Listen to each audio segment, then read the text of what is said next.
I want to divorce my husband, but everyone keeps telling me I will die alone if I do so. My son is experiencing a psychological crisis because of the rumors about his father's affair. What is the best course of action? My name is Sarah, and I'm a 37-year-old mother of 3 wonderful children, a 12-year-old son named Jack, a 9-year-old daughter named Mia, and the youngest Lily, who is just 4. My husband Tom is 40 years old. We have been married for 15 years, but our journey together began 5 years prior to our vows, making it a total of 2 decades side by side. Over the years, we built a life that, on the surface, seemed almost idyllic, filled with the usual ups and downs of family life, but grounded in what I believed was a solid partnership. We met in college, drawn together by mutual interests and mutual friends. Tom was studying to be an engineer, and I was immersed in my psychology courses. We were young and ambitious, each with dreams that seemed to align perfectly with the others. After graduation, we moved in together, and not long after, we decided to marry. It was a simple ceremony, but it was ours, and it felt like the beginning of a promising future. The early years of our marriage were busy and vibrant. We were both climbing our respective career ladders, Tom at an engineering firm and myself in a private counseling practice. Children soon followed, and with each addition, our home grew more lively and chaotic in the best way. Jack's birth brought a new kind of love into our lives, and with Mia and Lily, our family felt complete. Life settled into a comfortable routine. Mornings were a flurry of breakfasts hurriedly eaten, school bags packed in a rush, and quick kisses goodbye. Evenings were for family dinners, homework help, and the occasional movie night when we could all agree on what to watch. Tom and I were partners in the truest sense, sharing responsibilities and supporting each other's ambitions. Our family life had a dynamic that worked well for us. I have always been the primary earner in our household, thanks to a successful career in private practice that flourished over the years. This provided us with comfort and stability. Although Tom's financial contributions were less substantial, they always felt equally important in the balance of our shared life. He was a devoted father, and until this incident, I had believed him to be a dedicated husband as well. But not all was as perfect as it seemed. About a year ago, I began to notice changes in Tom that I initially dismissed as stress from work or the usual ebb and flow of marriage. He became more guarded with his phone, his schedule grew increasingly erratic, and there were nights he seemed distant, lost in thought I could not reach. I asked if anything was wrong, but his answers were always the same, just tired, just busy. The day the truth about Tom's infidelity came to light started like any other. I had woken up early to prepare breakfast for the kids and get them ready for school. The morning rush had become a routine I could navigate almost mechanically, which probably explained why I first noticed the subtle changes in Tom's behavior. He was distracted, not his usual self, who would playfully help pack lunches or tease Mia about her perpetually mismatched socks. That particular morning, Tom had left his phone on the kitchen counter while he showered. Normally, I respected his privacy, as he did mine, but a message flashed across the screen just as I was cleaning up.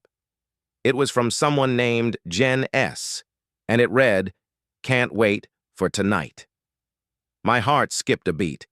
Confusion and curiosity got the better of me, and I found myself doing something I had never thought I would do. I picked up his phone and opened the message. The conversation thread was a gut punch. There were plans for dinner, exchanges of "I miss you" and "can't wait to see you," all interwoven with heart and kiss emojis. The playful intimacy of their words was starkly absent from our recent exchanges. I scrolled through weeks of deceit, each message a hammer striking at the foundation of our marriage. Feeling like a stranger in my own kitchen, I set the phone down and tried to steady my breathing. I felt betrayed, foolish, and unbearably hurt. Tom came down, dressed for work, and I saw him in a different light, no longer the man I trusted implicitly, but a stranger who had brought deception into our home. I confronted him immediately, my voice trembling as I asked him about Jen S. He froze, his face draining of color. His initial reaction was to stammer, to claim it was nothing, but as I described the messages I had read, his shoulders slumped, and he confessed. The Gen S was Jennifer Stone, our daughter Mia's teacher. The affair had been going on for months. The air between us felt charged with a cold electricity. Words flew between us, his apologies and pleas mingling with my tears and accusations. I demanded to know why, but his explanations, stale lines about feeling disconnected and lost, offered no real comfort or understanding. Our once warm kitchen felt like a bleak, hollow space.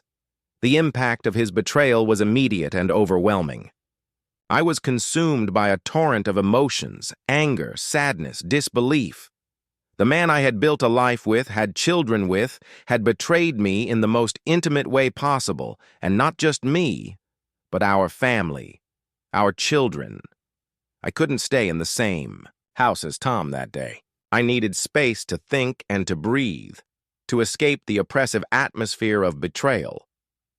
I dropped the kids off at school, barely holding myself together long enough to see them into their classrooms.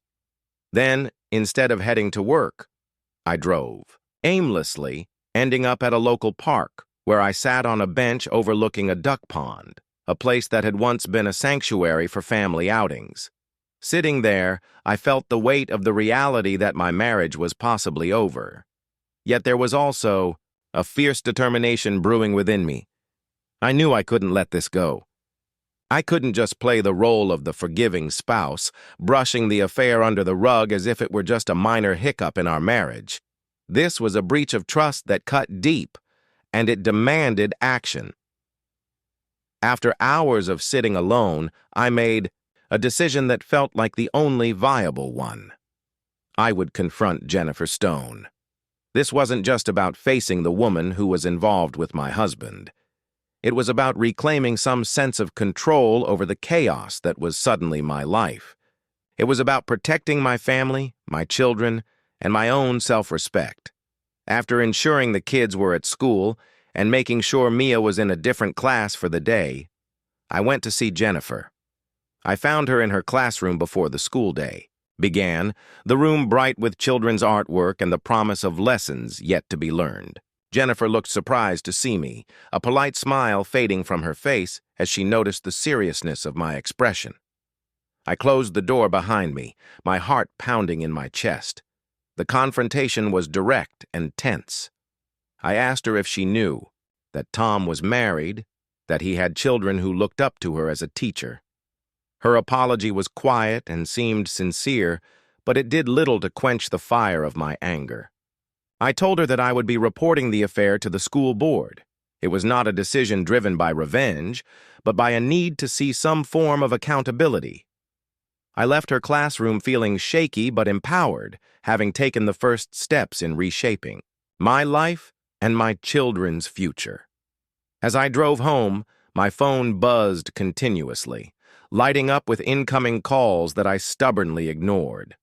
The screen showed Tom's name again and again, each call a reminder of the chasm that had opened up between us. I couldn't bring myself to answer. Not yet. My thoughts were still raw, my emotions a tangled mess of hurt and indignation. Each ring felt like an intrusion, an insistence to listen to excuses I wasn't ready to hear. When the ringing finally ceased, the silence was quickly filled with the ping of incoming texts. I glanced at the screen. Tom's words appeared desperate. On the digital display, "I'm sorry," one read, followed swiftly by, "I will break up with her, I promise. Just give me a—" The messages piled up, each more pleading than the last. He promised disengagement, swore it was over. "You know how much you and the kids mean to me." Now, as I drove, his words churned through my mind.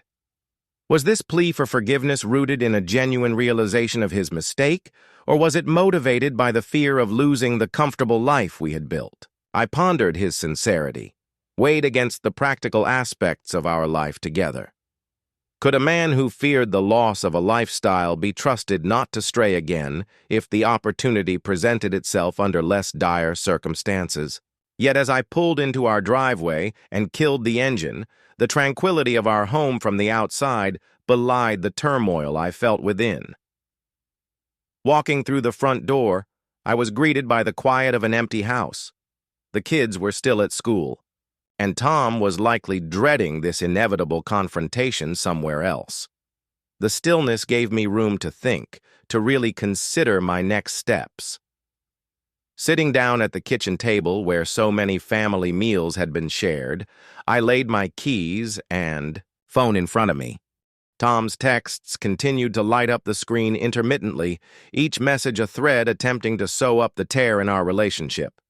I thought about what it would mean to give Tom another chance. Could trust genuinely be rebuilt from such a betrayal? Was I willing to invest more years in a relationship that might never regain its former strength? These were not questions that could be answered in the heat of emotion. They required reflection and possibly professional guidance. Yet more than the betrayal itself, it was the manner of discovery that stung sharply. If I hadn't seen those messages, would Tom have continued the affair, content in his duplicity? The thought was chilling and brought with it a wave of loneliness, an isolation that stemmed not from being alone physically, but from realizing the emotional gulf that had developed between us without my noticing.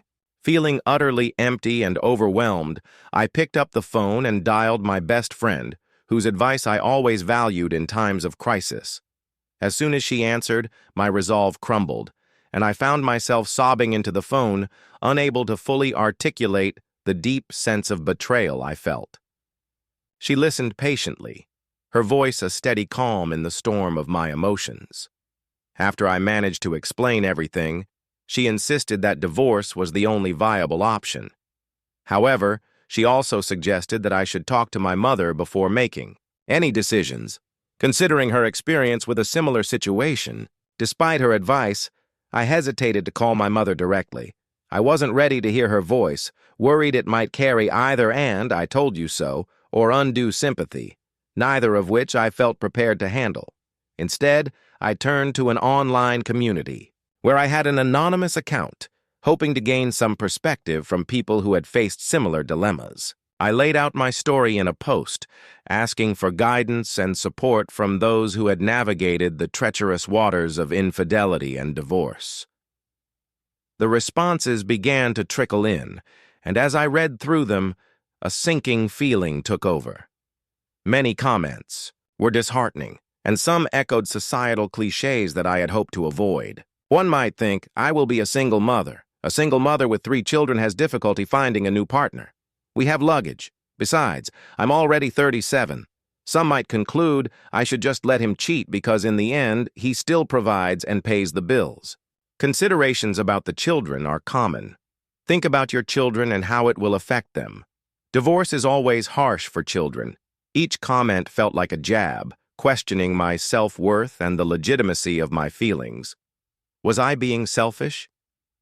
I pondered deeply about my children's futures. What would happen to them without their father's constant presence? Would my decision to divorce scar them emotionally or make them feel abandoned? The weight of these considerations bore down on me as I tried to separate the societal expectations from my own needs and the well-being of my children. The thought that kept returning to me was whether staying in a loveless marriage just for the sake of appearance or financial stability was genuinely better for the kids. Could I teach them about respect and self-worth if I didn't uphold those principles myself? After hours of internal debate, I decided it was time to speak with my mother. I needed her perspective as someone who had walked this path before, someone who knew firsthand the pain and repercussions of such a decision. As I dialed my mother's number, the heaviness in my chest made each ring seem to echo louder. "When," she answered.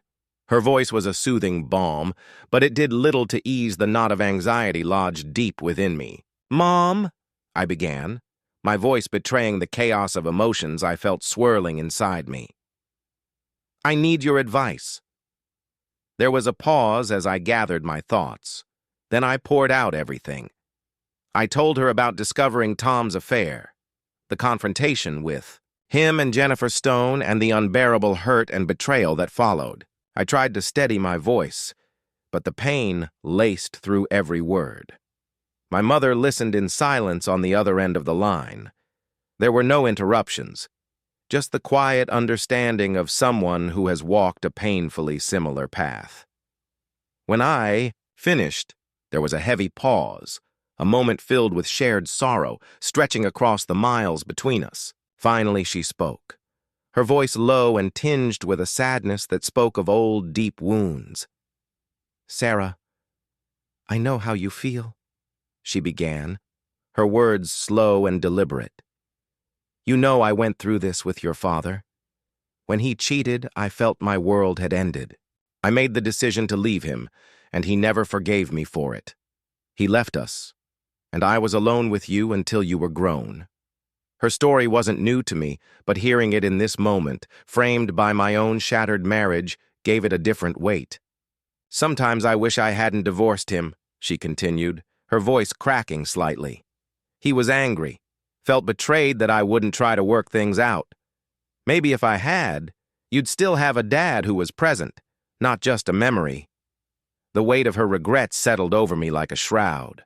I had always known the narrative of their split from her perspective, but now I found myself wondering about the myriad of what-ifs that haunted her decisions. He left because he couldn't handle the rejection, not just of his affair, but of his hope for reconciliation. I stayed single for so long because I was scared, Sarah. I didn't want to bring someone new into our lives who might hurt us more, or worse, hurt you. You have a daughter, and you are my daughter. I didn't get married because I didn't want what men would do to my daughter. I wanted to protect you, maybe sometimes too much. Her admission was a knife twisting in my already wounded heart. Protection, fear of further betrayal, and the loneliness of single parenthood were themes that resonated too well with me now. It made me question the path I had started down with such conviction. "Think about it, sweetheart," she urged softly. "Consider all the sides. I know it's hard. I know you're hurt. But you have your children to think about. Whatever you decide, make. Sure, it's a decision you can live with in the long term. Don't rush into anything driven by hurt." Her words echoed in my mind long after we said our goodbyes. I sat alone, the silence of the house enveloping me, allowing me to stew in my thoughts. Mom's experiences served as a cautionary tale, but also a poignant reminder of the complexities involved in such deeply personal decisions. Tom's betrayal had cut me deeply, undermining not just our marriage, but my understanding of our entire life together. Yet my mother's words haunted me. The possibility of regret, of making a decision too hastily in a moment of pain that could have long-reaching consequences, not just for me, but for my children. Could I live with the same regrets my mother carried? Was I strong enough to handle the challenges of single parenthood without becoming bitter or overly protective as she had? These questions churned in my mind as I considered the reality of my situation. My children were still so young, so impressionable. What would this do to them? Jack, Mia, and Lily were my world.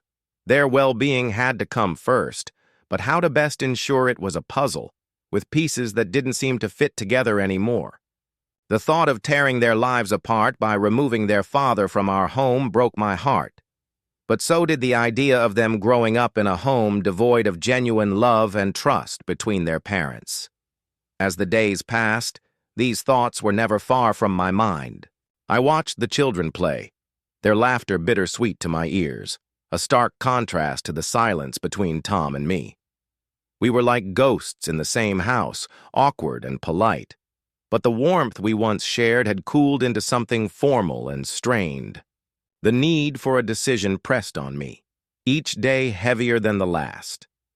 I thought about counseling, wondering if it could possibly mend what had been broken. Could a therapist help us find a way back to each other, or at least to a place where we could co-parent effectively and without resentment? Or was the gap between us now too wide, the hurt too deep? These thoughts were my constant companions, haunting the quiet moments of my days and the long, sleepless nights. What was best for the kids? What was best for me? Could those two answers ever align again in the wake of Tom's betrayal? However, living with Tom while our separation was a daily struggle. Every look, every accidental touch, was a painful reminder of the betrayal. I couldn't stand being near him. His presence in our home, once a source of comfort and joy, now felt suffocating. I recoiled instinctively the last time he reached out, his hand brushing mine as he passed the salt at dinner. I snatched my hand back as if burned. The simple gesture was laden with the weight of his infidelity, rendering him a stranger in the eyes of the woman who had loved him deeply. Living under the same roof in such tension was like navigating a minefield. We were civil, mostly for the kids' sake, but the atmosphere was thick with unspoken words and stifled emotions. It became clear that cohabiting was temporary, a necessary arrangement until we could figure out the logistics of our separation.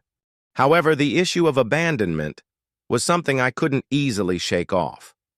Having experienced the pain of my father leaving after my parents' divorce, I was acutely aware of the scars it could leave on a child. I feared repeating history, worried about how my children would cope with the breakdown of our family unit. Would they understand why I had to make this decision? Would they resent me, or worse, think that all relationships were doomed to fail? The idea of living as roommates was briefly considered. It seemed a practical solution on the surface, maintaining a stable home environment for the kids while leading separate lives. But the more I thought about it, the more I realized it was not feasible. The emotional toll it would take on all of us would be too great. Our home would become a facade, a place where we played roles rather than lived our lives. I didn't want that for my children. They deserved a home filled with genuine affection and respect, not silent battles and forced interactions. The decision to proceed with the divorce was reinforced by these reflections. I knew it wouldn't be easy. The road ahead was fraught with challenges, from logistical nightmares to emotional upheavals. But I also knew it was the right thing to do.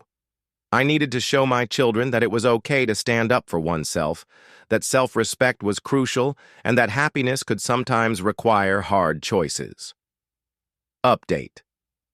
Living in the same house while preparing for divorce proceedings was like threading a needle with shaky hands. We maintained a facade of normalcy for the sake of our children, who were still blissfully unaware of the seismic shifts beneath the surface of our family life. This delicate balance was further complicated when I had to undergo LASIK surgery. The procedure meant I couldn't strain my eyes with activities like watching movies or reading for 72 hours, and even everyday tasks became challenging due to the need to avoid dust and pressure on my eyes. In the days following my surgery, Tom took on a role that I hadn't seen him fill in years, if ever so fully. He managed the household chores, from dusting to cooking and laundry. He was attentive, gently reminding me to take my eye drops and checking in to make sure I was comfortable. For a brief moment, it felt like the old days, when our partnership seemed solid and loving. I found myself wondering if this was the man I had fallen in love with, who had somehow re-emerged amidst our current turmoil. However, these thoughts were fleeting. I couldn't help but remember that this level of care and cooperation was uncharacteristic for Tom, especially in recent years. When I had been bedridden with the flu last winter, he had hardly lifted a finger unless prompted, and loudly at that. His sudden change of behavior seemed conveniently timed, almost as if he was performing the acts of a devoted husband to sway my decision on the divorce. It was difficult not to view his efforts as strategically aimed at winning favor, rather than genuine acts of love or repentance. The kindness he showed post-surgery did little to erase the vivid memories of the betrayal. The messages I had read, between him and his affair partner, still haunted me. The intimacy and affection they shared, documented in those texts, were a stark contrast to the utilitarian exchanges that had become the norm between us. 2 days of him playing the role of Caretaker couldn't compensate for the months of deception and the emotional scars it left. With these thoughts heavy on my mind, I decided it was time to have a candid conversation with Tom. Wearing my new glasses, which somehow made me feel more shielded and composed, I sat him down and explained that my decision to divorce was unchanged. Reassured him that I wasn't planning to sever his relationship with our children. He would always be their father, but he could no longer be my husband. I suggested that we attend family counseling, not to rebuild our marriage, but to ensure we could co-parent effectively and provide a stable environment for our kids. During our discussion, Tom's demeanor was somber. He apologized profusely for his actions, and for the first time, opened it up about the affair in a way that wasn't just excuses. He admitted that he saw the affair as an escape from our routine of life, not realizing the full impact of what he was risking. Our family, our trust, and even the professional life of the woman he was involved with. He told me he had ended the affair and cut off all contact with her, acknowledging the destruction he had caused. Tom also expressed a dramatic resolve, claiming he would never date again. I cautioned him against making such sweeping declarations. Promises now, no matter how earnest, felt like mere words after the trust between us had been so thoroughly broken. The ordeal of dealing with my husband's infidelity has been heart-wrenching, not just for me, but distressingly so for our children. The ripple effects of this betrayal have touched every part of our lives, perhaps none more painful than the lives of our 3 children, Jack, Mia, and Lily. Another problem we are facing now is our kids. Jack, our eldest, has been the most affected. At 12, he's at that age where he understands far more than one would wish for a child his age. The news of his father's affair has not only shaken the foundations of his family, but seems to have shattered his view of his dad. Recently, I found out that rumors of the affair had circulated at his school. It's a small community, news travels fast, and at times cruelly. This exposure has only added to his hurt and confusion. His reaction has been to retreat into silence, particularly around his father. Jack has taken to refusing meals prepared by Tom.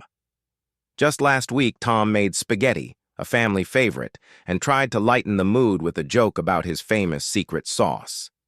Jack didn't laugh. He didn't even acknowledge his father. Instead, he pushed his plate away and made himself a peanut butter and jelly sandwich. The following days, he stuck to this diet, adamantly preparing his own meals. Mia and Lily, not fully understanding the situation but feeling the lead of their older brother, soon joined him. It's been peanut butter and jelly for days now. The impact on Tom has been profound. I've caught him crying quietly in the garage after these mealtime rejections. It breaks my heart. Despite everything, Tom loves his children deeply. He may have failed as a husband, but he has always been a dedicated father. He coaches Jack's soccer team. He's been there for every ballet recital Mia reluctantly participated in, and he's the first to get up at night when Lily cries out from a bad dream. I understand the children's reactions. They feel betrayed by their father's actions, which have disrupted the only world they've ever known. But at the same time, I don't want them to lose their father, to wrap their young hearts in bitterness.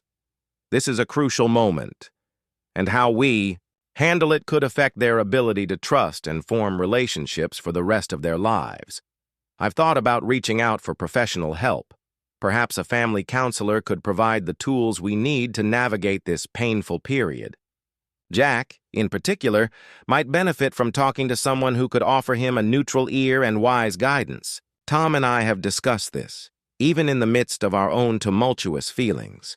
We agree that regardless of the future of our marriage, we need to be co-parents first. Our priority is and must always be the well-being of our children. We are considering starting with some family therapy sessions. Though Tom and I are in the midst of a divorce, we need to find a way to work together to help our children adjust to this new reality. This is not just about getting through the day-to-day anymore. It's about laying a foundation for our children that shows them that even in times of deep hurt and betrayal, there can be healing, there can be forgiveness. Not necessarily for the sake of reconciliation between the parted spouses, but for the ongoing relationship between a father and his children, and indeed, for the children's future selves. To anyone who might read this and has gone through similar struggles, any advice on how to handle these situations, especially with children of varying ages, would be deeply appreciated.